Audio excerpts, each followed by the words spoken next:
నిజంగా పెళ్ళైతే ఆడవిల్ల జీవితమే మారిపోతుంది. చేసుకున్నోడు మంచోడైతే మంచిదే, కానీ కంతిరోడైతే నరకమే కదా. ఓ దిక్కు అత్తగారింట్లో బిడ్డ నరకం చూస్తున్నా, కన్నోళ్ళేమో కొన్నొద్దులు చదువుకో, సంసారం అంటే గిట్లనే ఉంటుంది, జర ఇంటి ఇజ్జత్ కాపాడు, ఓడ్చుకో అని బిడ్డనే బుజ్గరిస్తుంటారు. ఇక బిడ్డ ఇడుపు కాగితాలు తీసుకుంటే ఇంకేమైనా ఉన్నదా? అయితే ఒక కాడనుల్ల ఇడుపు కాగితాలు తీసుకున్న బిడ్డను అమ్మ నాయన ఎట్లా అరుచుకున్నారంటే, ఇడుపు కాగితాల ముచ్చట ఆటెంక చెప్తా గాని ఫస్ట్ ఆగో గీ కారును చూడురి, బిడ్డ పుట్టిందని ఒక తండ్రి సంబరాలు చేసుకుంటుండు. ఎవరైనా చేసుకుంటారు అనుకో, కానీ ఇక చూడు, కారుకు మంచిగా డెకరేషన్ చేసి బుగ్గలు గిగ్గలు పెట్టి నాకు బిడ్డ పుట్టిందో వచ్చని ఊరందరికీ చెప్పుకుంటా దిల్ ఖుష్ అయిండు. నిజంగా బిడ్డ పుడితే ఎంత సంతోషమో ఇది డెహ్రాడూన్లో జరిగింది. సరే బిడ్డ పుడితే తండ్రి ఆనందం చూసిరు కదా, ఇగో ఇప్పుడు ఈ సంబరాలు చూడురి.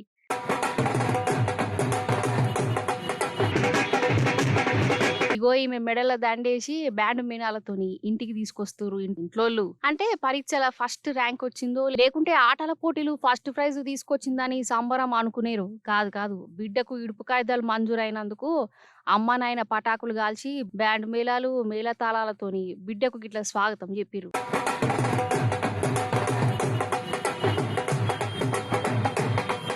అయితే ఈమె పేరు వినీత, వీళ్ళ నాయన రిటైర్డ్ జడ్జి. మీరట్లుంటారు, ఈమెను మిలిటరీలో మేజర్ కొలువు చేసేట ఆయనకి ఇచ్చి 8 ఏళ్ల కిందట లగ్గం చేసిరు.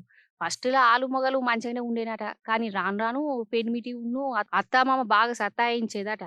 కొట్టుడు తిట్టుడు, ఇక ఇడుపు కాగితాలు కావాలని కోర్టుకు పోయింది. కోర్టు విచారణ చేసి ఈమెకు విడాకులు మంజూరు చేసింది. బిడ్డకు విడాకులు ఇచ్చినాయని ఎరుకవుడుతోటే ఈమె ఇంట్లోళ్ళందరూ ఐ లవ్ మై డాటర్ అని రాసున్న టీ షర్ట్లు వేసుకొని విడాకులు మంజూరు చేసిన కోర్టు ముంగట్నే పటాకులు కాల్చిరు, స్వీట్లు పంచిరు. కోర్టు నుంచి ఇంటి దాకా బిడ్డను ఊరేగింపుగా తీసుకొచ్చి సంబరపడ్డారు. పోసిన విడాకులు తీసుకున్నందుకు గీ సంబరం ఏంది అనిపిస్తున్నది కదా.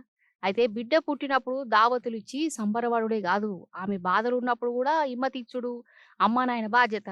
అందుకే బిడ్డ పుట్టిన నాడే కాదు, ఇడుపు కాగితాలు తీసుకొని ఇంటికి వచ్చిన ఆమె మీద మా ప్రేమల మాత్రం మార్పు ఉండదు అనుకుంటా ఇట్లా బ్యాడు సప్పులతోని బిడ్డ మీద ప్రేమ చూయించారు. నిజంగా ఎవలో అన్నట్టు పెళ్లి చేసినప్పుడు బిడ్డ కోసం కండ్ల పొంట నీళ్లు పెట్టుకొని సాగనప్పుడే కాదు, కండ్ల పొంట నీళ్లు పెట్టుకొని ఇంటికి వచ్చిన బిడ్డకు మేమున్నామని దయానంగా నిలబడు కూడా ముఖ్యం, అంతే కదా.